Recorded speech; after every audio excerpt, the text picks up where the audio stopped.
All right, how's everybody doing today? Hotep, hey, this is Michael Imhotep, founder of the African History Network, host of the African History Network show. I'm a talk show host, researcher, lecturer, writer, and historian.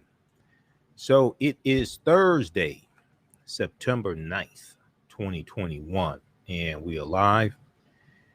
So many of you have heard me talk about a 10-week online course that I teach on Saturdays. From the Civil War to the Civil Rights Movement and Black Power, 1865 to 1968. And we have a new session of this class starting up on Saturday, September 11th. It's going to be 12 noon to 2 p.m. Eastern Standard Time. And I wanted to do a brief overview, a brief preview of the class to deal with some of the content that we talk about. Okay. So, and we have this, you can register for the classes at our website, AfricanHistoryNetwork.com. We'll talk about that. But this class is a 10-week online course, and we deal with history, about a little more than 100 years worth of history. And we deal with what happened after the Civil War ended. We start with 1865 and deal with some history leading up to the Civil War and why the Civil War was fought. And we go through and look at the Reconstruction era, 1865 to 1877. We look at Special Field Order number 15, 40 acres and a mule. We look at the 13th Amendment of 1865, which legally ends slavery. And we go through and look at history, the Jim Crow era. We look at the World War I, World War II, Red Summer of 1919, and we look at what happened to us after slavery ended. What were the laws and policies put in place? And how do we get to where we are today? We go through and look at the Civil Rights Movement, Brown versus Board of Education, U.S. Supreme Court case, 1954. We look at the Civil Rights Movement and the Black Power movement that comes out of SNCC in 1966 through the Nonviolent Coordinating Committee. Okay, so I do a PowerPoint presentation. We have book references, articles, video clips, and so much of this information is so relevant to what's taking place right now. On my radio show, if you watch us here on Facebook, you know, we just talked about the statue of General Robert E. Lee that was taken down on in Richmond, Virginia on Wednesday, September 8th. That statue has been up 131 years. This article here from NBC News, Robert E. Lee statue in Richmond, Virginia, taken down, cut into pieces. And, you know, this is the legacy of the Civil War. Okay. And we know that those monuments were largely erected to terrorize African Americans and lock us into a low position in society. All right. So I want to do a brief overview of the content that we cover in the class. I'm going to post a link here. You can register for the class. The class is on sale now, $70, regularly $130. We have it on sale until Saturday, September 11th. It's on sale $70. We do the class live. All the sessions are recorded. You can go back and watch it over and over again. Even after the 10-week online course is over with, you still have access to the class. You can go back and watch it. And we, if you visit our website, AfricanHistoryNetwork.com, we have it right on the homepage of the website. And click on register here, and you can enroll in the class. And there's bonus lectures that you get from me as well. We'll talk about that. So if we look at the PowerPoint presentation, here's some information that we deal with in the class. If we look at the Civil War, okay, and so much of the conflicts that we're dealing with today, and a lot of the conflicts in these former Confederate states, Georgia, the voter suppression laws coming out of Georgia, Texas, Florida, different things like this. This is still a legacy of slavery, and we see these voter suppression tactics are going to be implemented largely after the ratification of the 15th Amendment in 1870. We're going to really see this escalate after Reconstruction ends in 1877.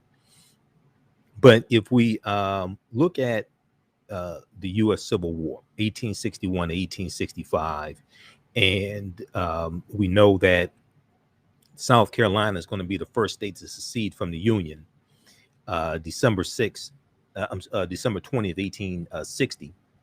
And this is 6 weeks after Abraham Lincoln becomes president-elect for the Republican Party, which was formed in 1854 by groups of abolitionists.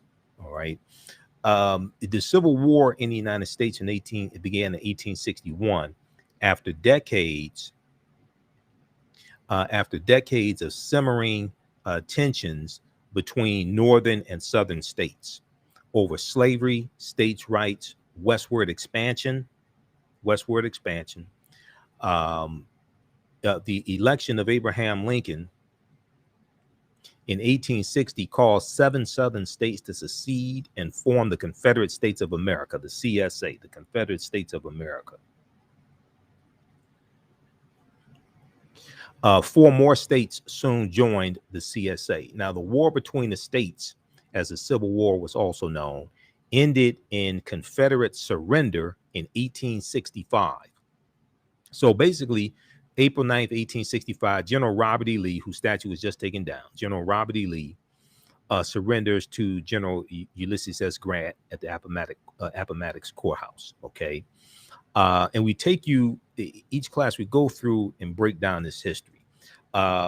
We go through and analyze an approximately 10-year period of history each class, so we get a better understanding of what happened, okay, and how we got to where we are today.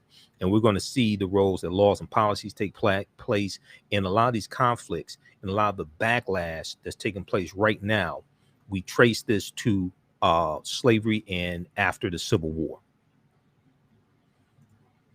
Okay, so the war between the states, as the Civil War was also known, ended in Confederate surrender in 1865. Now, the conflict was the costliest and deadliest war ever fought on American soil, with some 620,000 of 2.4 million soldiers. 620,000 soldiers were killed out of 2.4 million that fought. Millions more were injured, and much of the South was left in ruin. And Reconstruction, you're dealing with reconstructing the South, and you're dealing with integrating these 3.9 million former slaves, integrating them into society as well. And what we're going to see is that the amount of investment that needed to be made into that effort to integrate them into society and give them some type of economic foundation, that not enough was invested in that. We're going to see that land that was given during for special field order number 15, 40 acres and a mule. We're going to see most of that land taken back. And one of the things we also focus on is the massacres that take place after the Civil War ends as well. And a lot of these massacres deal with trying to lock us out of political power. Also, not just economic power, but trying to lock us out of political power. Now, anytime I speak, I know I may say some things that people may have never heard before. Just because you disagree with it or don't like it does not mean it's not true.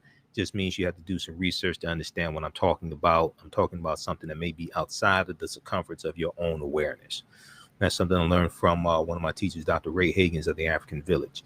Now, if we look at the Reconstruction era, and Reconstruction is 1865 to 1877, and we take you through the Reconstruction era, the Freedmen's, the Bureau of Freedmen Refugees and Abandoned Lands, the Freedmen's Bureau, which ends in 1872. It closes down in 1872. The Freedmen's Bank, which collapses in 1874. The presidential election of 1876. We take you through, go through a timeline of history. Each class we go through and look at a timeline of history, so we understand cause and effect. Okay, there's a class that I have right now taking place on Saturdays, and this one we're on class number 6. This past weekend we just talked about the Black Exodus of 1879. The Exodus of 1879 of African Americans leaving out of Texas and South Carolina and some of these southern states, going out west, going into Kansas. Okay. And in 1879, you have 6,000 African Americans that migrate from these southern states going into Kansas looking for a better way of life. It's known as the Exodus of 1879. It's also called the Black Exodus. of 1879 as well. How many people are familiar with the Exodus of 1879? Now, if we look at the Reconstruction era, for a 14-year period, the U.S. government took steps to try and integrate the nation's newly freed population into society. Okay. Between 1863 and 1877, the U.S. government undertook the task of integrating nearly 4 million formerly enslaved people into society after the Civil War bitterly divided the country over the issue of slavery. Now, you have idiots like Larry Elder, who's running for governor of California, black conservative talk show host, just a total jackass, who in a interview that Candace Owens, another idiot, did with him, he says that slaveholders should be given reparations because, like it or not, slavery was legal and their property was taken away from them. All right. Now, he didn't mention the fact that they were given their land back by President Andrew Johnson after Lincoln is assassinated and after Special Field Order number 15, approximately 400,000 acres of land, and we deal with 40 acres in the Mule, Special Field Order number 15, approximately 400,000 acres of land is going to be allocated, and it's going to go to 40,000 African-American families, but it's coastal land in South Carolina, Florida, and Georgia. Most of that land is going to be taken back and given back to the plantation owners, former slave owners, by President Andrew Johnson. And then also in April of 1862, President Lincoln signs off on the Compensated Emancipation Act of 1862 that pays reparations to slaveholders in Washington, D.C. Not all slaveholders in the U.S., but just slaveholders in Washington, D.C. Okay. But what he didn't tell you is that the international transatlantic slave trade was outlawed by the U.S. government, and that law went into effect January 1st, 1808. And the international transatlantic slave trade is the process of bringing Africans into the U.S. to enslave them. That was outlawed January 1st, 1808. So all the Africans that were brought to this country from January 1st, 1808 to July of 1860, when the Clotilda comes into Alabama, all that was illegal based upon federal law. He didn't want to tell you that either. So they kept, these Europeans kept violating, these white people kept violating federal law, bringing Africans into this country. So these are the type of things that you find out when you study history. And we see most of these conflicts that are taking place today have a historical origin. All right. So, and this shapes laws and policies. People's understanding of history impacts the laws and policies they support and the politicians they support. It impacts what is taught in schools and the position that people take when it comes to systemic racism being taught in school and understanding white supremacy and the history of slavery and things like this. So this has a wide-ranging impact. How's everybody doing? Share this broadcast on social media platforms. Invite your friends to tune in also. I'm doing a brief preview of a new 10-week online course that I teach from the Civil War to the Civil Rights Movement and Black Power, 1865 to 1968. And this is going to be on Saturdays, 12 noon to 2 p.m. Eastern Standard Time. It starts Saturday, September 11th. And it's going to be from 12 noon to 10 p.m. Eastern Standard Time. It's a 10-week online course. Let's see if we got that correct. Okay, let's continue here. You can register for this class at our website, AfricanHistoryNetwork.com, AfricanHistoryNetwork.com. We have the information right on the homepage. We'll show that to you shortly here. And we'll post a link here again. You can register for the class also. Okay, let's continue. So when we look at Reconstruction,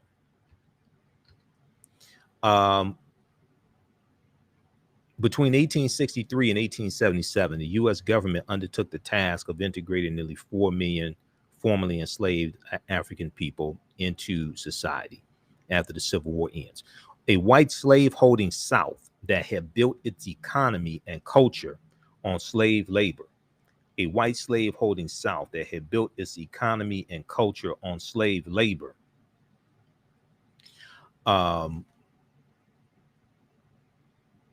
Was now forced by its defeat in the Civil War that claimed 620,000 lives to change its economic. They had to change their economic, political, and social relations to African Americans. We're going to see a continuous backlash against this as well from former plantation owners, former slave owners, things like this. And eventually you're going to see some Republicans get tired of having to deal with the issue of the Negroes as well. We're going to see this also take place. So let's continue here. We talk about 40 acres and the Mule, special field order number 15. And what's interesting about this is that,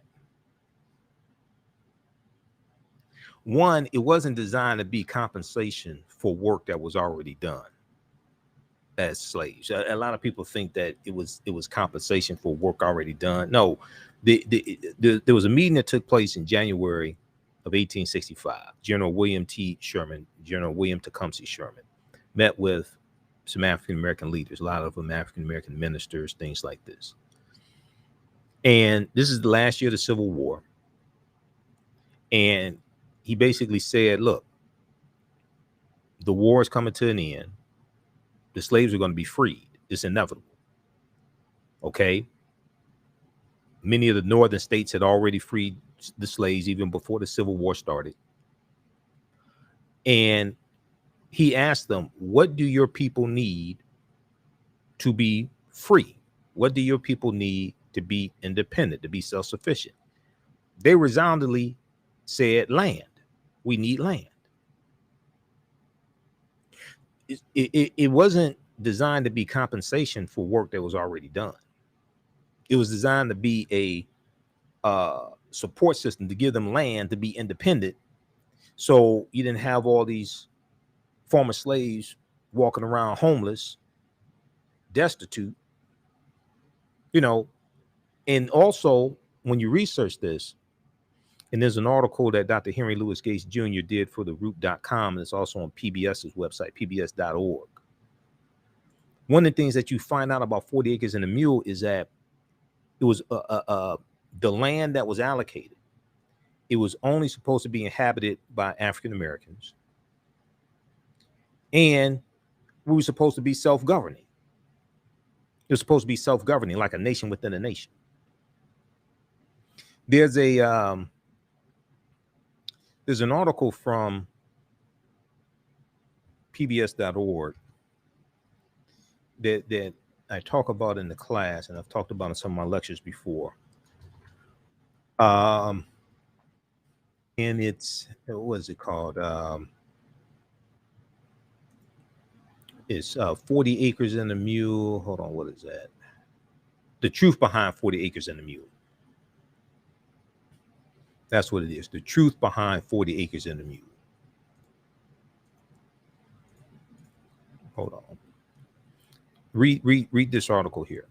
This gives a better understanding of what took place. And also the mule is something that was added later, and it was to be loaned to us.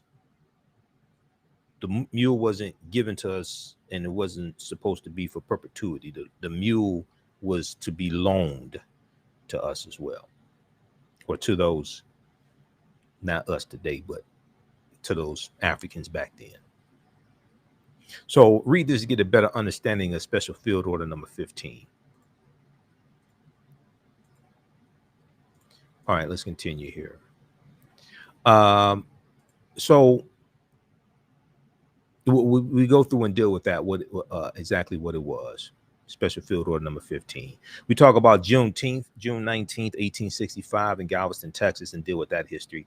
There was an interesting, so Juneteenth has been made a federal holiday, and I've done, actually did a 2.5-hour lecture, June 16th, 2021, dealing with the real history of Juneteenth, because the Emancipation Proclamation did not free the enslaved Africans. It was a military strategy that Lincoln used. Lincoln was trying to bring the South back into the Union. The Civil War was not fought to end slavery. The Civil War was fought to bring the South back into the Union. Okay. And Lincoln issued the ultimatum to the Confederacy. He said that the initial Emancipation Proclamation was September 22nd, 1862. And it said that the slaves in territories of rebellion and states of rebellion were free. Okay, they were going to be free if those territories did not come back into the Union by January 1st, 1863. It said that the slaves in territories that stayed loyal to the Union, they were still slaves. So the African slaves in Maryland, Missouri, Kentucky, and Delaware, those border states, they were still slaves. This is why you have to read a lot of these documents. If you go to loc.gov, the Library of Congress website, loc.gov and congress.gov, and read, and also archives.gov. Go to loc.gov, Library of Congress website, and archives.gov, National Archives, and read the Emancipation Proclamation. Okay, you can see it's not what most of us have been taught that it was. So we deal with, with Juneteenth becoming a federal holiday. And I talked about this, and I was speaking at the Juneteenth Festival, the 3-day Juneteenth Festival in Atlanta around the time of Juneteenth. And I was doing a couple of presentations down there.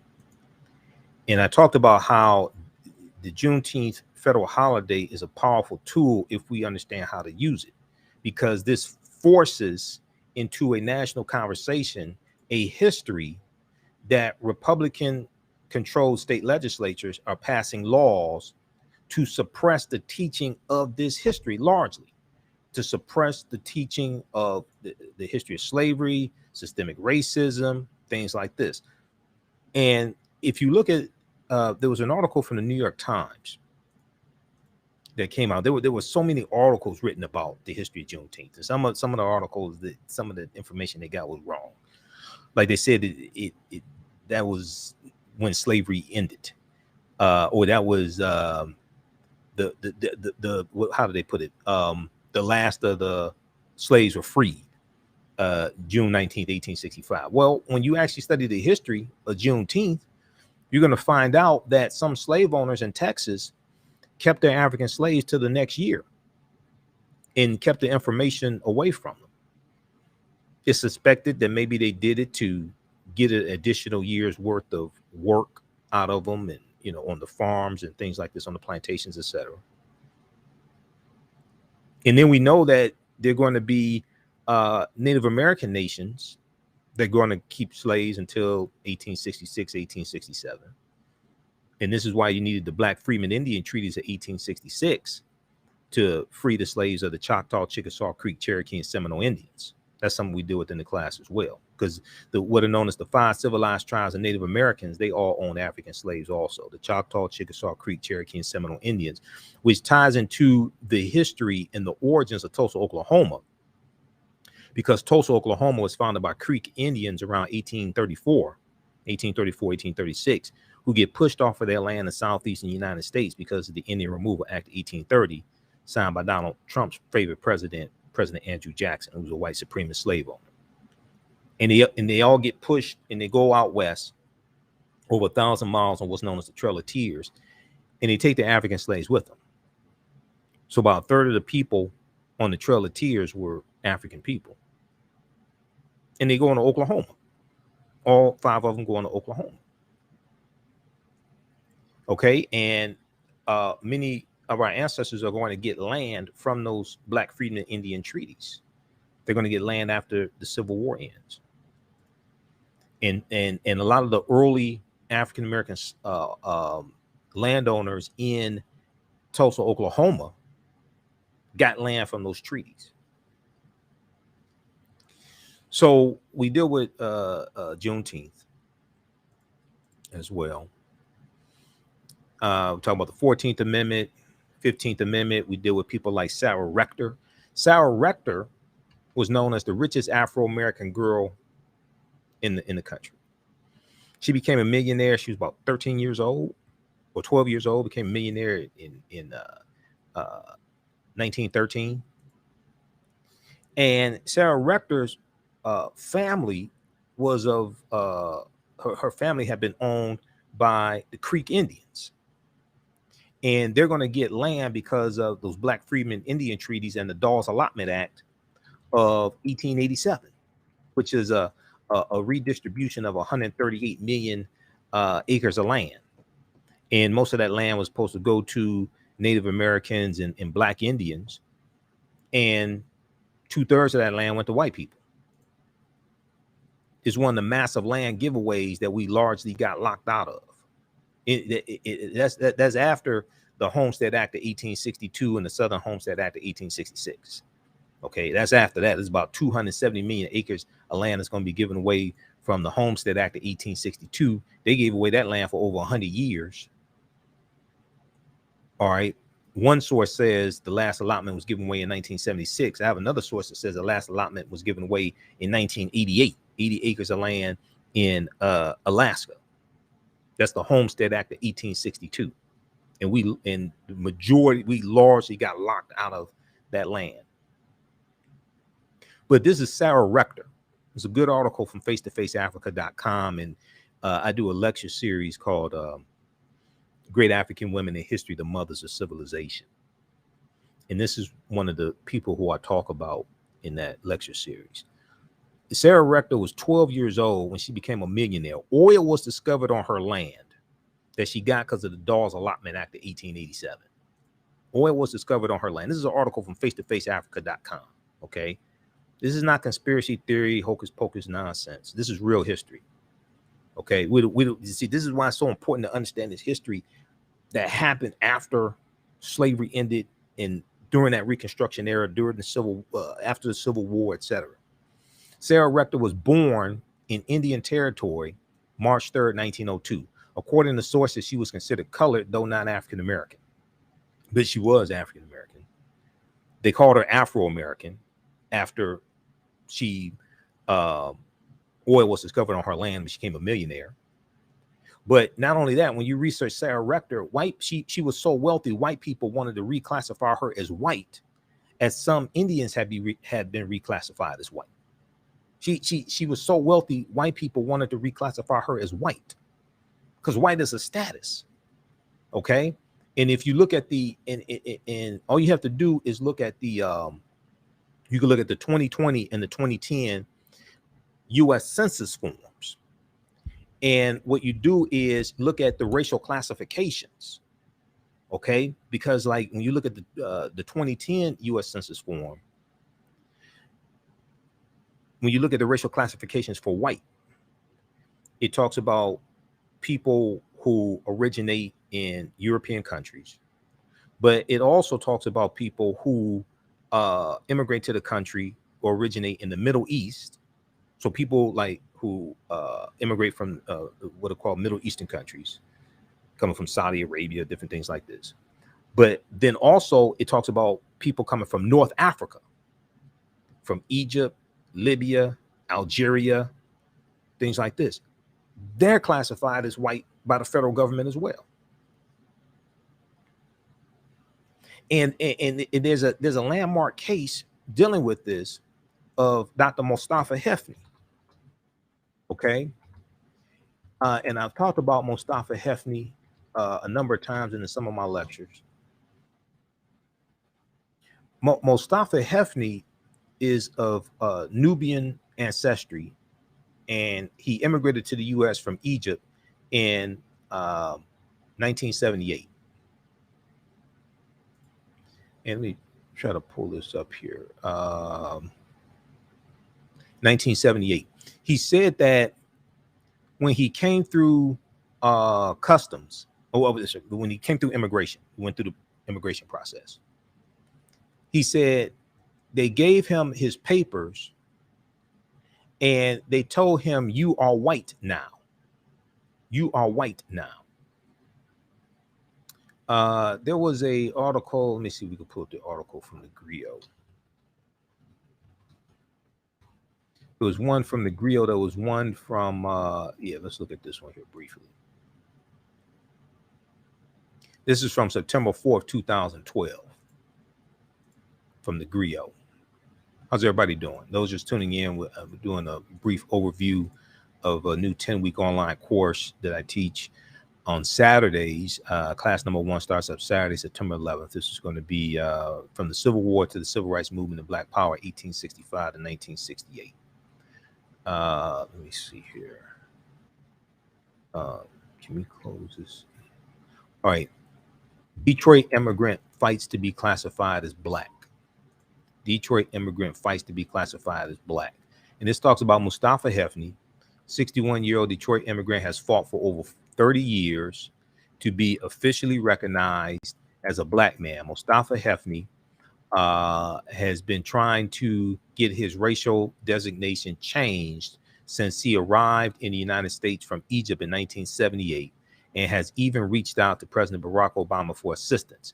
On the surface, it would seem obvious that Hefny is indeed black. He is brown skinned with curly hair, yet the U.S. government considers him to be white. The U.S. government considers him to be white, okay? There's been numerous articles written about him, articles here in Detroit. He said, let me see, do they have a picture of him in this? They got all these goddamn ads, but let me see something. Let me find another. Hold on just a second here. Just a second here. Pull up another one. Yeah, this one right here. This is an article that I've shown before.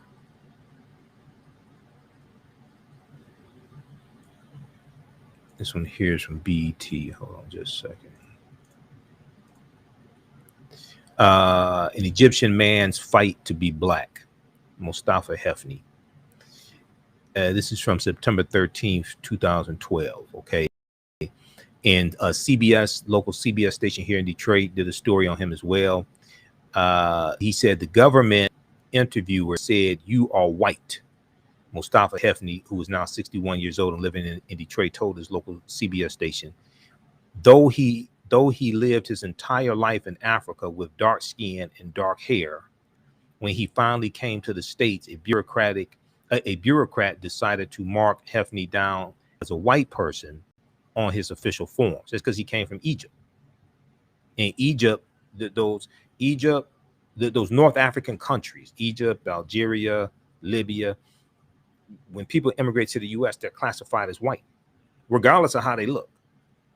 And for the past 34 years, he's been fighting for his right to become a black man. Read the rest of this article. Okay, this deals with status, but it's on the U.S. Census form. And do they show? Okay, they don't show a picture of him.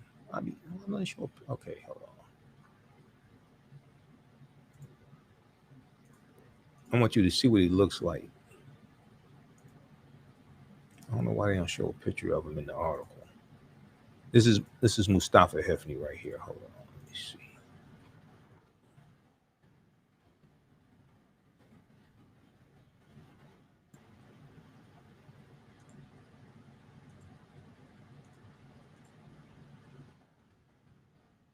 There's some pictures of him right here. Okay, there we go. Yeah, we got it. Okay, he doesn't look white to me, but he looks like a brother to me. But that's classification by the U.S. government. All right, which deals with status. Whole nother presentation. We'll check that out. All right, let's continue here. So yeah, white people that want to classify, yeah, Europeans that want to classify Sarah Richter as white also. Now, if we go back quickly here and look at this article from face-to-faceafrica.com dealing with Sarah Richter. This ties into the origins of Tulsa, Oklahoma, and Black Wall Street. So she was, as the U.S. site As the site U.S. Slave explains, Sarah Rector and some 600 other black children were entitled to land allotments as the children of enslaved people belonging to the Creek Indian Nation, belonging to the Creek Indian Nation. Why was that? Well, let's look at this here. In 1866, the year after the Civil War ends, the Creek Nation signed a treaty with the United States government promising to emancipate their 16,000 African slaves and incorporate them into their nation as citizens entitled to, quote, equal interest in the soil and national funds, end quote. 2 decades later, the federally imposed Dawes Allotment Act of 1887, the Dawes Allotment Act of 1887, sparked the beginning of the total assimilation of the Indians of the so-called 5 civilized tribes and Native Americans by forcing them to live on individually owned lots of land instead of community as they had done for centuries, the site explains. Okay. Now, when we look at Sarah Rector, oil is going to be discovered, okay, by oil driller B.B. Jones finds a gusher on her land, bringing in 2,500 barrels. Okay, Sarah Rector began receiving an income of $300 per day. All right, and she's going to become a millionaire. Local newspaper, the Kansas City Star, publicized its headline, "Millions to a Negro Girl, Sarah Rector, 10-year-old, has income of $300 a day from oil." This is from September 1913. Okay, so read this here, but this is like some of the history that we deal with in the class. And what we do is you go through this history chronologically and look at movements of African Americans, formations of townships. When we look at Oklahoma, there were about 50 African American townships that took place in Oklahoma. So when we look at the formation of Tulsa and the Greenwood district, North Tulsa, where African Americans live, well, Greenwood district, the business district, starting at the intersection of Greenwood, Arch, and Pine, but North Tulsa is where African Americans were regulated to. And oil is going to be discovered in Tulsa, in Oklahoma in general. Oil is going to be discovered, and you're going to have many people going into Oklahoma for a better way of life and to make their way. And many of them are going to be African Americans. And one of the towns they go into is Tulsa for a better way of life, and they're fleeing from southern states going into Tulsa. All right, let's continue here. How's everybody doing? How you all like this type of information? Okay, so we take you through our history. We do it the Black Freeman Indian Treaties, 15th Amendment ratified 1870. Also, we deal with the Force Acts, the 4 Force Acts, including the Ku Klux Klan Act of 1871, which is still on the books and still being used now, because the lawsuit that was filed against Donald Trump and filed against Donald Trump and some other people for inciting the January 6th insurrection. They're using the Ku Klux Klan Act to do that. All right. And then also the Capitol Police just filed a lawsuit, the 7 Capitol Police. They just filed a lawsuit as well regarding the January 6th insurrection. And they're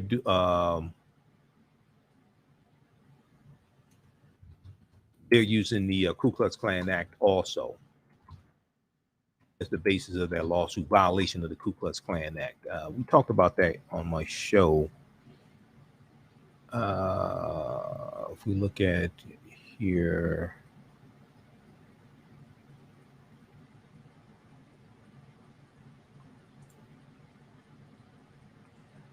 we'll pull up this.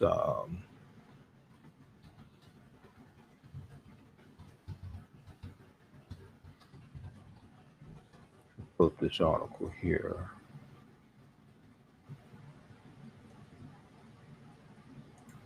Well, this is one from Yahoo News. They picked it up from Rolling Stone. Capitol police officers sue Trump for spreading election lies that led to Capitol attack. August 26, 2021. Capitol police officers sue Trump for spreading election lies that led to Capitol attack.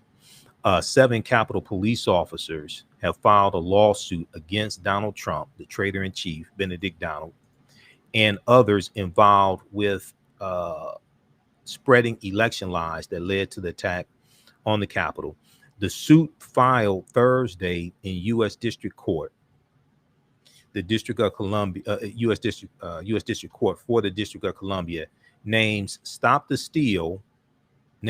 the Steal rally organizers and members of far-right extremist groups, including the Proud Boys and Oath Keepers, as vicariously liable for the riot, claiming many defendants in this case planned, aided, and actively participated in that attack. All defendants are responsible for it. Now, when we go through and look at this here, the suit was filed by the Lawyers Committee for Civil Rights under law on behalf of the Capitol Hill police officers. The lawsuit alleges that the defendants' actions violated the Ku Klux Klan Act of 1871, a law designed to allow the President of the United States to combat the Ku Klux Klan and other white supremacist organizations, that also protects against those who interfere with Congress official duties. It protected elected officials from having their official duties interrupted by white supremacist organizations who were threatening them, who were beating them up, who were killing them, things like this. Because this is what was happening in the 1870s. All right. And this is why that act had to be passed by Congress. So if we go back and look at this here, see, this is a law still on the book, even though the Supreme Court struck down part of the Ku Klux Klan Act. I think that was 1883 U.S. Supreme Court case, because the Civil Rights Act of 1875 was overturned by the U.S. Supreme Court also around 1883 or so. But what were the force acts during Reconstruction? There were 4 force acts during Reconstruction. In U.S. history, the force acts were a series of 4 acts passed by Republican Reconstruction supporters in the Congress between May 31st, 1870 and May 1st, 1875 to protect the constitutional rights guaranteed to African Americans by the 14th and 15th Amendments. The major provisions of the acts authorize federal authorities to enforce penalties upon anyone interfering with the registration, voting, office holding, or jury service of African Americans. The registration, registering people to vote, actually voting, the attacks that were taking place on the voter polls. Or if you look and see what's taking place today, this is a repeat of what's taking place during Reconstruction and what happened after Reconstruction with a lot of these voter suppression laws that were passed, like the Mississippi State Convention in 1890, where they instituted the poll taxes and literacy tests. It was called the Mississippi Plan, and this became the model for a lot of the voter suppression laws that are going to be passed by South Carolina and Georgia, Alabama, these other former Confederate states that are doing the same thing today. All right.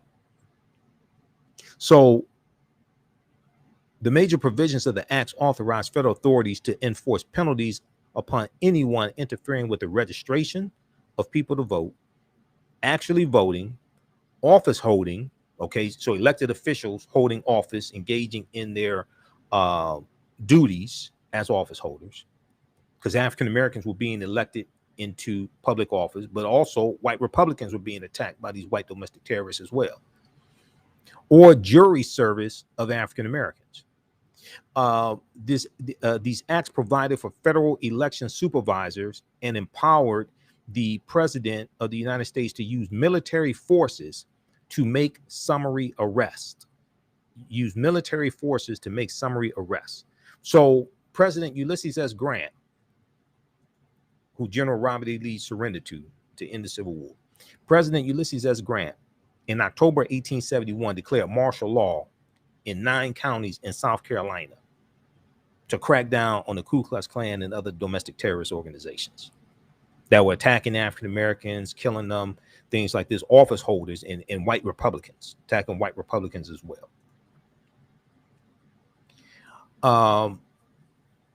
This act and earlier statutes resulted in more than 5,000 indictments and 1,250 convictions throughout the South. In subsequent Supreme Court decisions, various sections of the acts were declared unconstitutional. Britannica.com has a good article dealing with the Force Acts. Okay, so you can check that out also. But we go through and deal with this in the online course. Okay, let's continue here. So this deals with the Ku Klux Klan Act of 1871. Now this is at history.house.gov.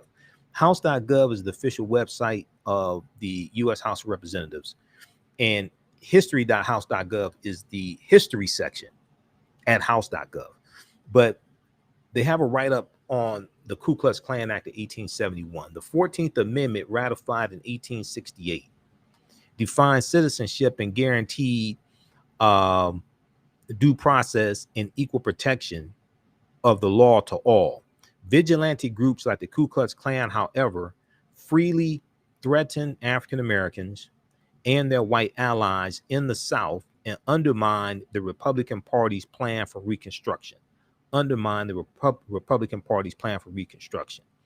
Now, some of the Republicans going to give up on Reconstruction because they conspired with the Democrats to remove the Union troops out of the South if Democrats let Rutherford B. Hayes become president after the 1876 presidential election, and neither Rutherford B. Hayes nor Samuel J. Tilden had enough electoral college votes to become president.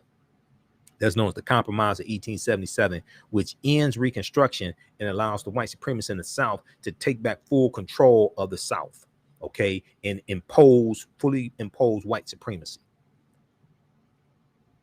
The bill authorized the president to intervene in the former rebel states, the Confederacy, the traitors, that attempted to deny, quote, any person or any class of persons of the equal protection of the laws or of equal privileges or immunities under the laws, end quote.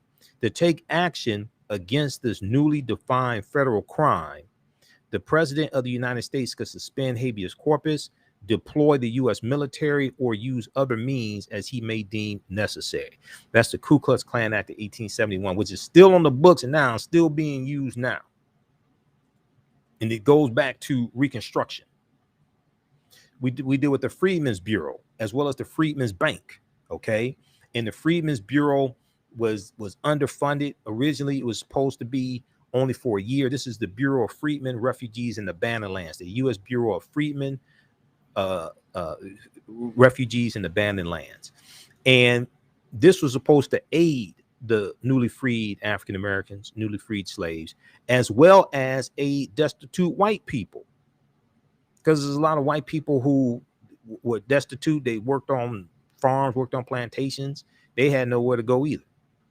They did not know where the next meal was coming from. How's everybody doing? We've got Gwen, Alvin, Rogers, just a few of the people. Just a few of the people watching. Lisa. You can visit our website, AfricanHistoryNetwork.com. You can register for this 10-week online course that I teach on Saturdays. Class number 1 starts up Saturday, September 11th. It's going to be 12 noon to 2 p.m. Eastern Standard Time. You can watch from around the world. We do the classes live. All of the sessions are recorded. All sessions are recorded as well, and they're archived. You can go back and watch them anytime. The class is regularly $130. We have it on sale for $70 until Saturday, September 11th. You can register for it right now. Click right here, register here. As soon as you register, it takes you to the next page. As soon as you click on register here, it takes you to the next page. Click on enroll. As soon as you enroll, there's bonus content that you can start watching. You're going to get some bonus lectures from me. Also, you get the one that I just did in June, dealing with Juneteenth and the real history of Juneteenth.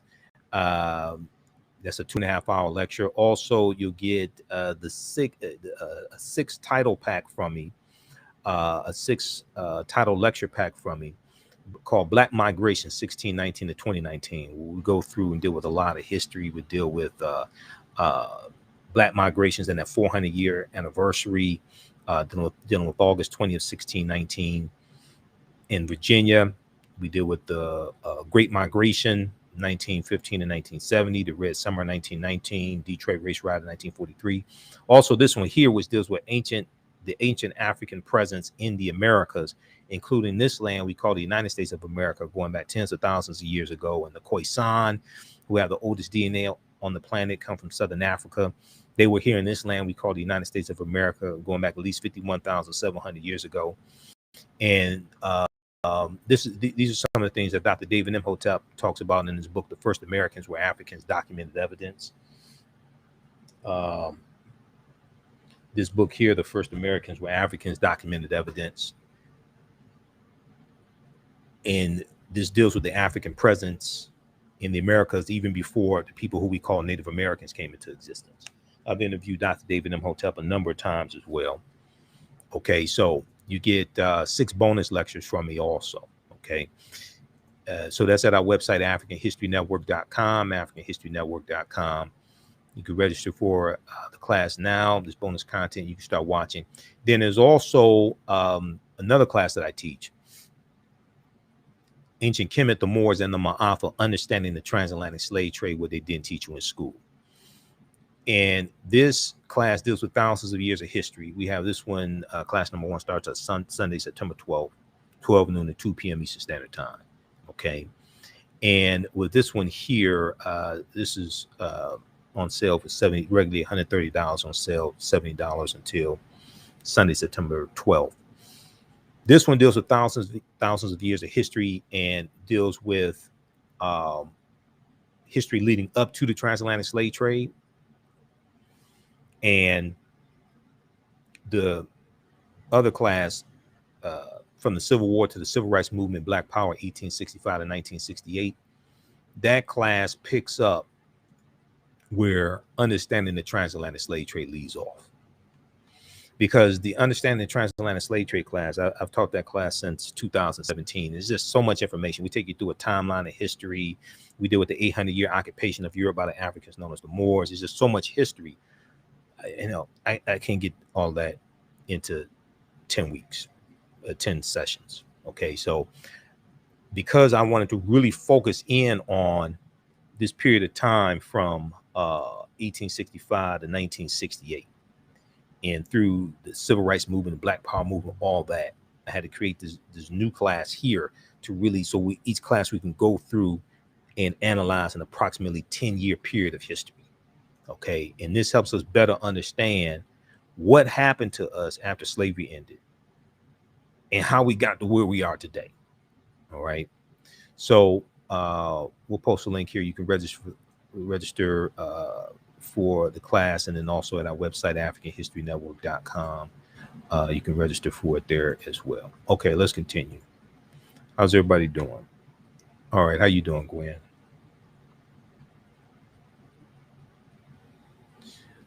Okay, I want to go back to this PowerPoint presentation here. So the Freedmen's Bureau is a deep history in itself. And what we're going to see is that a lot of people are going to get tired as we go through Reconstruction. A lot of people are going to get tired of dealing with the problem of the Negro. And some Republicans are going to get tired of dealing with the problem of the Negro and investing money and things like this into these programs, into the Freedmen's Bureau. So the Freedmen's Bureau, formerly known as the Bureau of Refugees, Freedmen, and Abandoned Lands, was created in 1865 by U.S. Congress, and passes Congress, to help millions of former African slaves, African-American slaves, and poor whites in the South in the aftermath of the U.S. Civil War. The Freedmen's Bureau provided food, housing, and medical aid. It established schools and offered legal assistance. It also attempted to settle former slaves on land confiscated or abandoned during the war. One of the things that the Freedmen's Bureau is going to do is going to help us negotiate labor contracts, because now we can work and get paid for it. And there were at least 262 skills, trades, and crafts that African people had in this country from 1619 to 1865. And after slavery ends, we're going to see labor unions start being formed. Okay, now we're going to see some smaller labor unions formed in like the 1840s, 1850s. But after slavery ends, you're going to see these large labor unions being formed. The National Labor Union in 1866, American Federation of Labor, like in the 1870s, is going to be formed.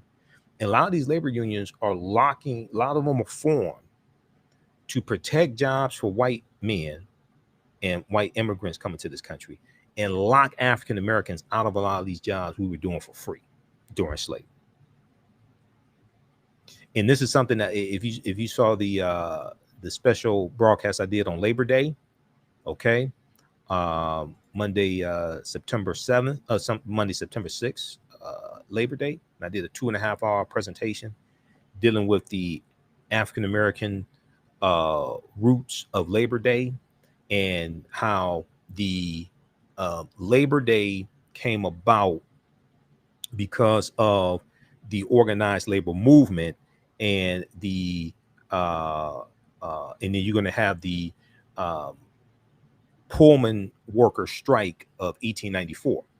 Okay, and it's going to be President Stephen Grover Cleveland that signs Labor Day into law as a national holiday. But the organized labor movement comes about because of the Industrial Revolution and a switch from a agricultural economy to an industrial economy, and the factories and the mills, and the production of goods, the mass production of goods, but also mass production of textiles and of clothing, etc. And we're going to see the Industrial Revolution begin in the 1790s in England, especially around Manchester, England. And the foundation of the Industrial Revolution was the production of cotton. And the majority of that cotton was produced by African slaves. So one thing, if you missed that presentation, you can go back and watch it on our Facebook fan page, the African History Network, and our YouTube channel, Michael Imhotep, Imhotep. We go back in history and we look at the origins of the Industrial Revolution. And because of the Industrial Revolution and more people going to work in the factories, then that causes a need to organize the labor of these people working in factories, because they're working in unsafe conditions, unsanitary conditions. There's no 8-hour work day, 5-day work week, things like that. That doesn't exist. It's only because of the labor movement that we have things like that, the 8-hour work day. And then you didn't have child labor laws. Okay, you didn't have child labor laws like in the 1880s, 1890s, things like that. That's going to come about because of the labor movement. All right. Well, the need for organized labor comes about because of the Industrial Revolution. The foundation of the Industrial Revolution are largely cotton produced by African slaves. Okay. So the Freedmen's Bureau provided food, housing, and medical aid, established schools, and offered legal assistance. It also attempted to settle former slaves on land confiscated or abandoned during the war. However, the Bureau was prevented from fully carrying out its programs due to a shortage of funds. It wasn't properly funded, and a shortage of personnel, along with the policies of race and Reconstruction. So originally, it was only supposed to last a year. Like that was like all the time you needed to help former slaves who've been enslaved for 246 years, and you're gonna give them a year's worth of assistance, and then they got extended for 2 years, and then it gets it, you know, it keeps going, and it ends in 1872. Like that was enough time.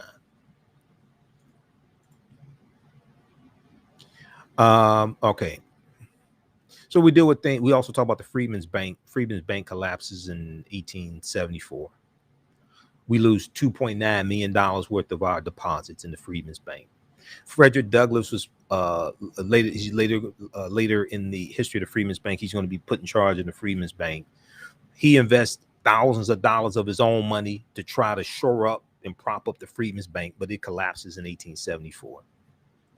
We talk about things like the Colfax Massacre of 1873 in Louisiana, the Vicksburg Massacre, 1874 in Vicksburg, Mississippi.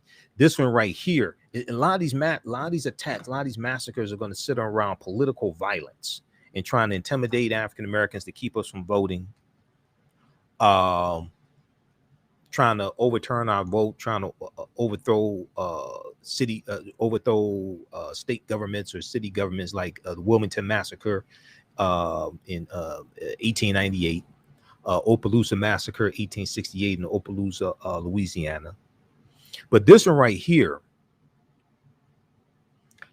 in Eufaula, Alabama, November 3rd, 1874, the White League attacks black voters. This is another domestic terrorist organization. It wasn't just the Ku Klux Klan. There's a number of them. On November 3rd, 1874, deadly election riots took place in Barber County, Alabama. The White League, a paramilitary group affiliated with the Democratic Party at the time.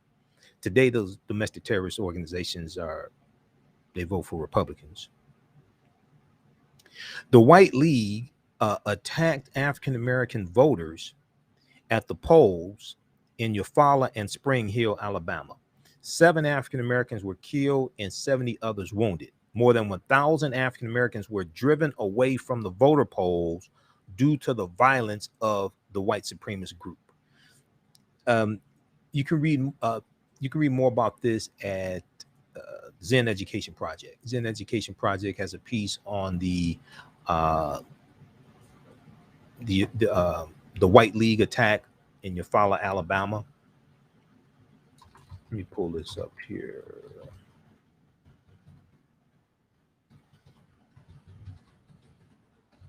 In 1874.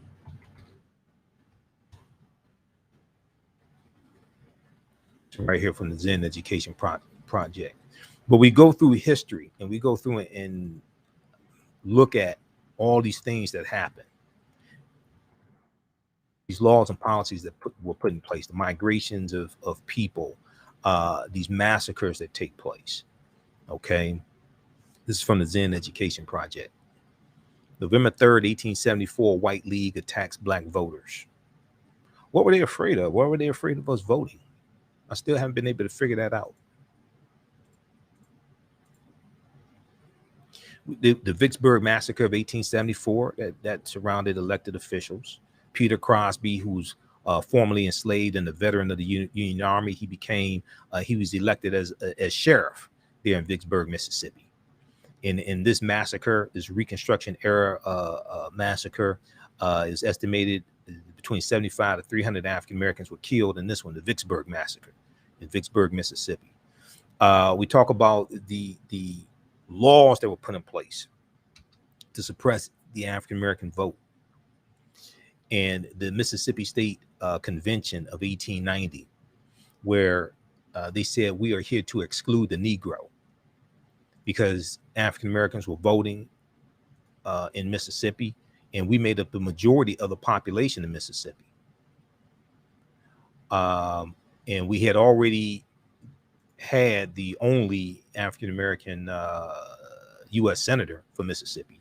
That was in 1870, Hiram Rhodes Revels. There has never been a U.S. senator, an African American U.S. senator from Mississippi, since Hiram Rhodes Revels in the 1870s. But if you look at this piece here from the Washington Post, The Mississippi Plan to keep blacks from voting in 1890. We came here to exclude the Negro. The Mississippi Plan to keep blacks from voting in 1890. We came here to exclude the Negro. And the man who presided over the convention, his name, he was a white county judge named Saladin Calhoun. And let me close out some of these tabs here. Let me go over to it right here. Here's what he said. He said, let's put it bluntly. He said, let's tell the truth about why they're here. Let's tell the truth if it bursts the bottom of the universe. He said, we came here to exclude the Negro. Nothing short of this will answer. They want to lock African Americans out of voting in Mississippi so they can fully take back control of the state legislatures, fully take back control of political power in Mississippi.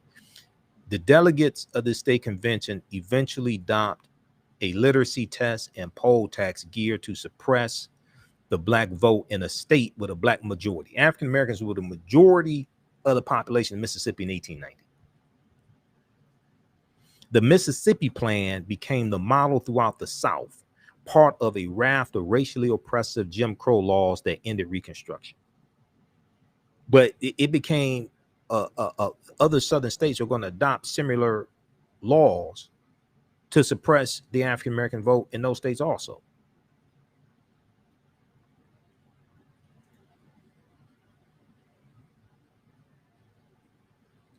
And let's see, they have a picture here of Hiram Rhodes Rebels right here. U.S. Senator from Mississippi. He became a U.S. Senator in 1870.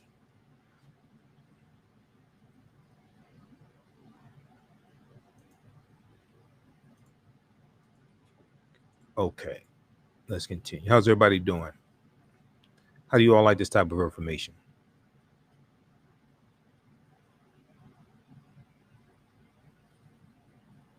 The impact of the legislation was swift in Mississippi. By 1910, registered voters among African Americans dropped to 15% in Virginia. These Jim Crow era laws, okay? They're looking at different states. The impact of the legislation was swift. By 1910, registered voters among African Americans dropped to 15% in Virginia and under 2% in both Alabama and Mississippi. Okay, according to historian Donald G. Nyman in his book, Promises to Keep African Americans and the Constitutional Order, 1776 to the present.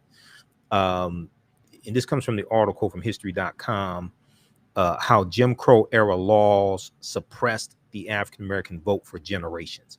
How Jim Crow era laws suppressed the African American vote for generations.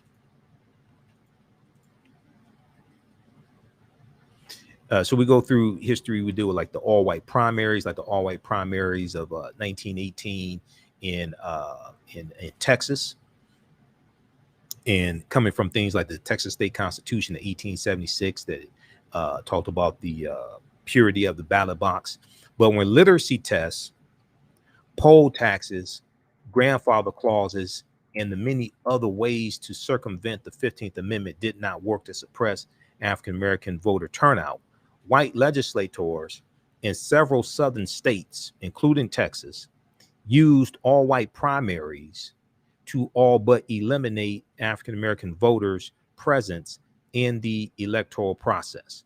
And the reason why you have the attack on now, this whole thing about critical race theory, this is just something, the attack on critical race theory being taught in schools is made up, because they don't teach critical race theory in K through 12 schools.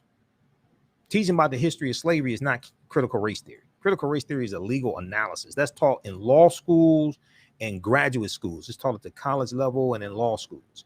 They don't teach that in K through 12. Okay, so this whole fight over critical race theory is really made up and is pushed by Donald Trump and pushed by Fox News and a lot of these Republican think tanks and things like this. Okay, but what they want to do is suppress the teaching of systemic racism. And what systemic racism is: suppress the teaching of slavery, etc., and everything dealing with race that they don't like. They're just putting it under the title of critical race theory. This is what conservatives are doing. Read this article here. This is from the New York Times. This is from May 20th, 2021. Texas pushes to obscure the state's history of slavery and racism. Texas pushes to obscure the state's history of slavery and racism. Texas is awash in bills aimed at fending off critical examinations of the state's past, because Texas becomes a state in the Union in 1845, and it comes into the Union as a slave-holding state. Okay, so whoever controls the teaching of the past will control the trajectory of the future. Whoever controls the teaching of the past will control the trajectory of the future. And not only are Republicans trying to control what can be taught in school and control the teaching of the history of what happened in the past, they're also trying to pass voter restriction bills to then suppress who can vote, to determine also the laws and policies that will be put in place that will determine the trajectory of the future as well. This is what's taking place right now. There was a big article from NBC News that dealt with critical race theory, the battle of critical race theory in school boards, and what's behind all of that. Okay, there's a 17-page article they had. We talked about this on our show. Critical race theory battle invades school boards with help from conservative groups. This whole effort is funded.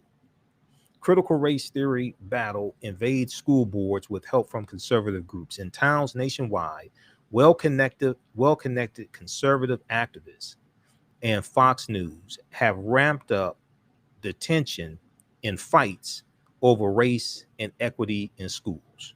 Okay, all this is connected. The fear of the browning of America, the fear of white people becoming a minority population in this country by 2043. We just saw the results of the census, and white people had a negative birth rate. Well, the population of white people declined in this country for the first time since 1790, since the first census was taken. Their population dropped by 5.1 million, down to about 197 million. Okay, and they dropped below 60% of the U.S. population for the first time since 1790. First time since the census was taken. Okay, so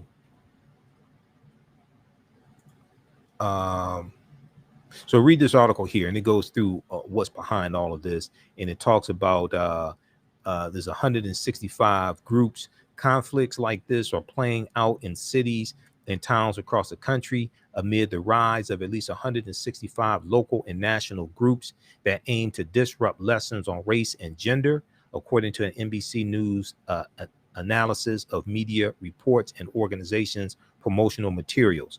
Reinforced by conservative think tanks, law firms, and active parents, these groups have found allies and families frustrated over COVID-19 restrictions in schools, and have weaponized the right's opposition to critical race theory, turning it into a political rallying point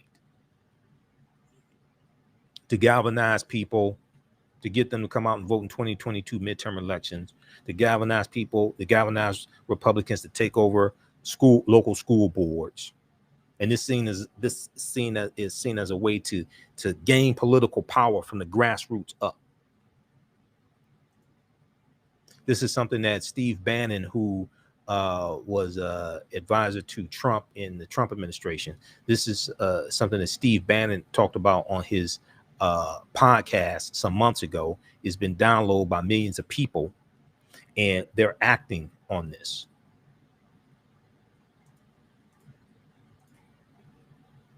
Okay, so all white primaries as well. Now, after a white election official blocked an African-American man named Lonnie E. Smith the right to vote in the 1940 Texas Democratic Party,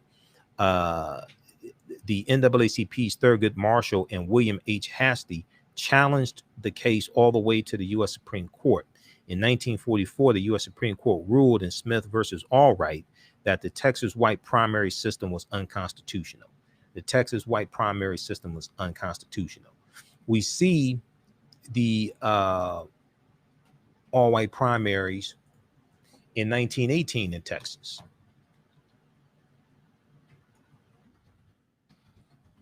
And there was a segment from the Rachel Maddow show. What was this? This was May 7th, 2021. And she talked about the history of Texas and the all-white primaries.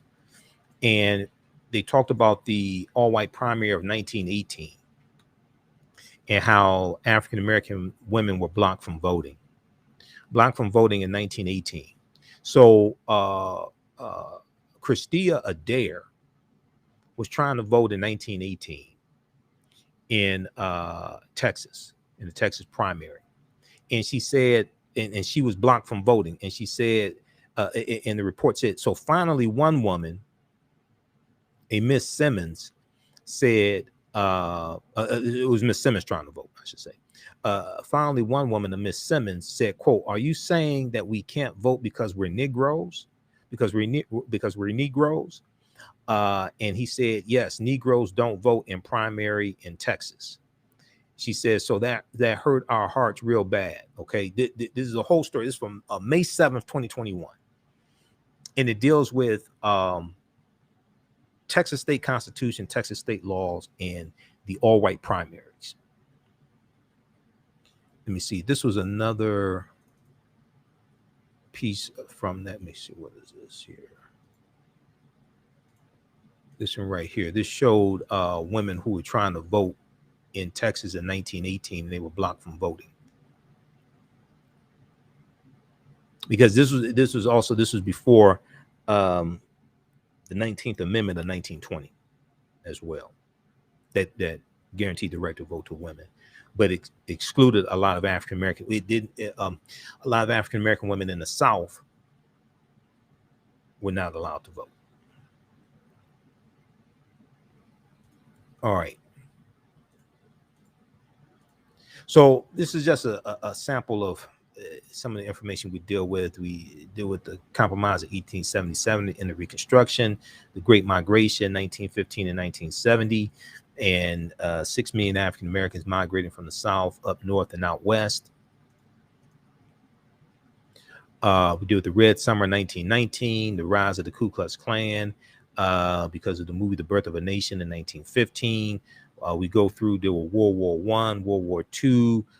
We talk about people like William Monroe Trotter and Charlotta Bass, who protested against the movie The Birth of a Nation, the organized protests against this. Oscar Micheaux, who was making films in 1920s and 30s and 40s. He directed and produced 44 films as well.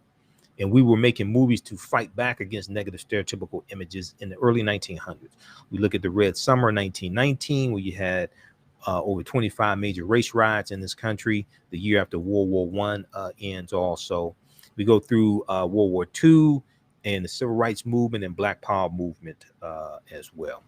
Okay, so this is from the Civil War to the Civil Rights Movement to Black Power, 1865 to 1968.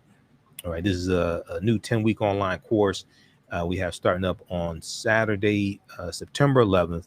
We do the class live. It's going to be 12 noon to 2 p.m. Eastern Standard Time. We do the class live. All the sessions are recorded.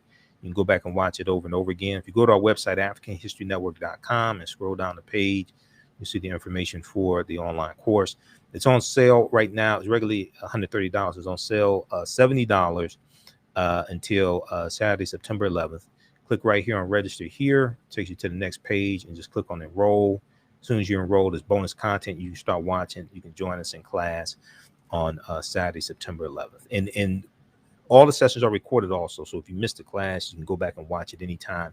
Even a year from now, after, once the class is over with, you still have access to the content. You can go back and watch it. All right. So we'll post a link here. Also, you can register for the course. Hopefully you all learned something from this presentation. Hopefully you like this type of information. And if you want to support the African History Network, you can do so through Cash App, $ the AHN Show, through Cash App, $ the AHN Show through Cash App. Also through PayPal, paypal.me/the AHN Show. This helps us to broadcast the radio show. We're on 6 days a week, Monday through Friday, 11 p.m. to midnight, and Sundays 9 p.m. to 11 p.m. Eastern Standard Time. And there's information about the radio show on our website, AfricanHistoryNetwork.com, as well. All right. You can also listen to audio podcasts of our shows. Also, wherever you get your audio podcast from, just search for the African History Network Show, the African History Network Show. We're on iHeartRadio, Castbox, FM Player, Blog Talk Radio. Just search for the African History Network Show. And at our website, we have information there on the homepage dealing with the radio show also. Let's see here. Right here. In times of the show, etc. And just click here to listen to audio podcasts.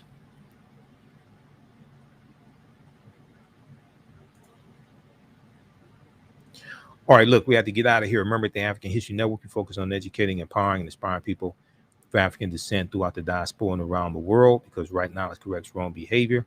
It's not over till we win. Wakanda forever. And we'll talk to you next time. Peace.